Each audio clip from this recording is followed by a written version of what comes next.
কাফনের কাপড় কিনে রেডি থাকো।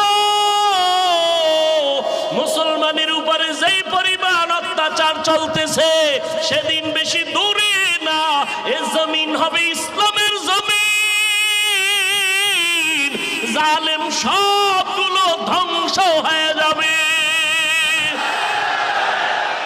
ভারতের ভেতরে ব্রিটিশ বেঈমানের বাচ্চাগুলো হাজারো আলেমকে ফাঁসি দিয়া গাছের সাথে লাশটা ঝুলাইয়া মাদ্রাসা বন্ধ করেছে, কিন্তু ভারত থেকে কোরআনের আওয়াজ বন্ধ করতে পারে নাই।